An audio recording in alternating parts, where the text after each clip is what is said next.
Bautismo de fuego por Frank Duff. 50ª, parte 1. La 50ª, en la cual habría de comenzar la gran misión, resultó ser el domingo anterior al de la misión. Se aproximaba aquel día y llegó prácticamente sin haber resuelto la cuestión de si la misión tendría que ver o no en la historia de la zona maleada. El padre Devane no había tenido ocasión de discutir el asunto con sus compañeros jesuitas como lo hubiera deseado. Explicaré por qué hubo de ser así. Los tres no trabajaban en equipo. Cada uno tenía sus ocupaciones en campo diverso. No habrían de juntarse hasta la víspera de la misión, llegando cada uno acaso del norte, del oeste, del sur y aún del este, para después de predicada la misión, irse cada uno por su lado. A las 8 de la noche se inauguró la misión. Hacia las 8:30 entramos en la procatedral. Estaba en el púlpito el padre Devane, predicando el sermón de apertura. Poco más que mediada de gente estaba la iglesia. No era para entusiasmarse si se consideraba el hecho de que era la mayor parroquia de la ciudad, unas 60,000 almas, y que la iglesia no era en sí de mucha capacidad. En años más recientes, un ingenioso cambio de disposición ha aumentado su capacidad. Al bajar del púlpito, el padre Devane, fuimos a la sacristía y hablamos con él. Fuimos luego al Hotel Belvedere en la calle Great George al norte. Aquel hotel sería el cuartel general de los tres misioneros. En circunstancias ordinarias, hubieran vivido en el colegio Belvedere que dista como un tiro de piedra, pero entonces no pudo aposentarlos, lo cual vino a sernos provechoso, porque las conferencias de medianoche que en las 3 semanas siguientes nos fueron de gran valor, no se hubieran podido tener en el colegio. En el hotel tratamos por primera vez con los otros dos sacerdotes, el padre Mackay y Roche. No conociéndolos, era más que dudoso que quisieran tomar sobre sí el riesgo de atacar a Bentley Place. Pero nuestras primeras impresiones fueron favorables, y a medida que íbamos metiéndonos en el negocio, nos afianzábamos más y más. ¿Cómo? ¿Por qué habíamos temido? Bueno, es cosa sabida cómo un grupo de hombres suele tomar un problema difícil. Piensan algunos que, para ser prácticos, han de obrar aunque sea metiendo la cabeza por una pared, mientras que nunca falta alguno de prudencia maliciosa, suficiente para asustarse a sí mismo y a los demás hasta paralizarse. Resultado ordinario, la inacción o su prima hermana. Pero aquí, en Belvedere, no hubo opinión dividida o contraria. Aquellos tres misioneros estaban ocupados en el negocio de las almas y dispuestos a pagar por ellas el precio que se les pidiera.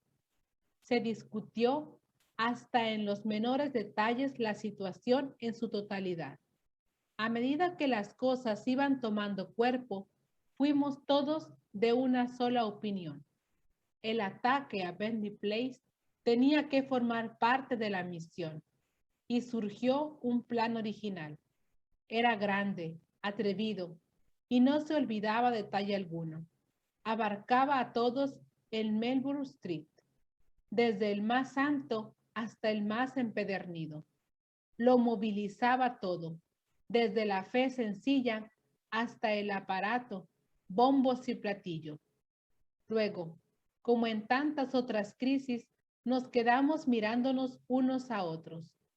La cosa estaba bien pensada, pero ¿sería contraproducente? Luego, el padre Mackay reflejó el pensamiento de todos nosotros y al mismo tiempo expresó nuestra verdadera fórmula de acción.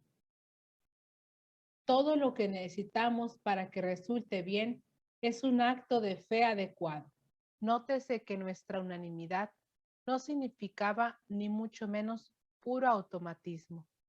La acción dependería de cómo recibiría la proposición el administrador de la procatedral, Padre Flanagan, de quien ya se ha hablado en este relato.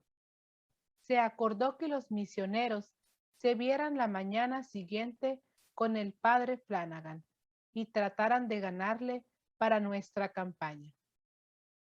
Por lo que hace a las probabilidades y consideradas ahora las circunstancias, yo mismo me pasmo cuando miro atrás y veo que obramos como si ya tuviéramos su consentimiento, hasta el punto de que, como llevo dicho, habíamos trazado un plan detallado. A la mañana siguiente, hacia las 11, sonó el teléfono. La llamada venía de la casa parroquial en Marlborough Street. El padre Flanagan había dado su consentimiento a la conferencia y la cosa debía comenzar. Teníamos que estar allí presentes al punto. Y es claro que no perdimos tiempo. Además de los 3 misioneros, hallamos allí al padre Flanagan y al padre J. Carton. Este último tenía a su cargo el distrito donde Bendy Place formaba como ángulo. Era un bondadoso y celoso joven sacerdote. Siguió una discusión realmente notable. Allí todos expresamos con libertad nuestros puntos de vista y el plan esbozado en la noche anterior quedó aprobado. Muy pronto se puso de manifiesto que el padre Carton era favorable a la idea y que el padre Flanagan aún lo era mucho más. Pero esta simpatía prevalecería contra la tradición. Llegó el momento en que todo se había dicho. Luego, todos los rostros se volvieron hacia el administrador, como ocurre en el juzgado, cuando todos miran al juez que ha de sentenciar. Todos los ojos buscaron en el rostro del padre Flanagan un indicio de lo que él iba a decidir. Fue aquel uno de esos temidos momentos en que la gente calla y no sabe qué es lo que va a ocurrir en un asunto de vital importancia. Al fin se dio el veredicto, que fue a favor de la acción y aprobó el plan aún en sus detalles. Aquella decisión fue de gran valor, porque nadie en su puesto la hubiera tomado de no tener, como él, gran virtud y fortaleza extraordinaria. Rompía abiertamente con una larga, muy larga tradición y también con una muy corriente y popular opinión fundada en dicha tradición. Además, la opinión personal del padre Flanagan con relación a Bendy Place siempre había sido pesimista, pero en los 2 años anteriores él no dio lugar a que, como otros hubieran hecho, ese su modo de pensar impidiera nuestro esfuerzo. No la dio ahora tampoco, y eso a pesar de que no podía perder de vista el hecho de que, si la cosa acababa de mala manera, alguien tenía que ser cabeza de turco, y sabía más que de sobra que en tal caso él había de ser el pagano.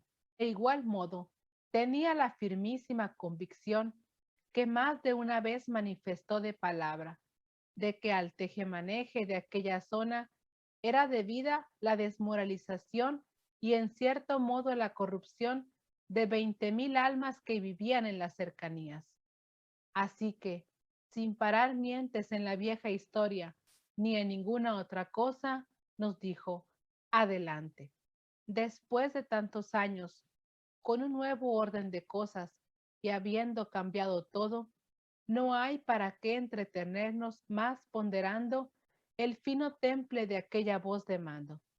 Pero estoy muy seguro de que entre tanto cuanto hizo en la vida, la cosa que más enorgullecerá ya en la eternidad al padre Flanagan es aquella decisión de adelante que dio la mañana siguiente a 50ª, cuya fecha, según recuerdo ahora, fue el 23 de febrero de 1925.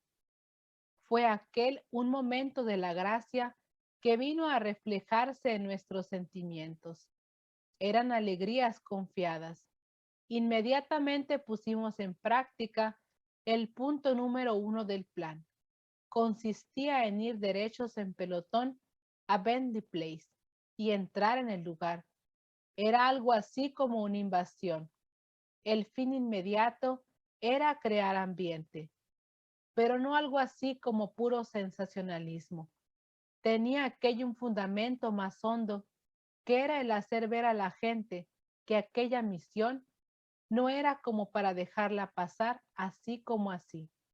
Había de renovar la parroquia en todos sus contornos hasta lo más hondo, hasta lo hondo de aquella emponzoñada capa, conocida por Bendy Place. Había de dar que pensar y hablar a todos, y cada uno de tal modo que acabaran o por ir a la misión, o cuando menos por reprocharse en su interior el no haber ido. Había de mantenerlos espantados, como quitando al mal todo agarradero y dando con ello paso a la acción de la gracia. Teníamos además la intención de concentrar en Bendy Place cuanta fuerza espiritual tuviéramos disponible en toda la parroquia. Como parte del proceso, había que hacerle sentir a Bendy Place, ya desde el comienzo, que él era el mercado, de hecho, el centro de la misión. Todo esto, nada menos, fue lo que he querido significar con el crear ambiente.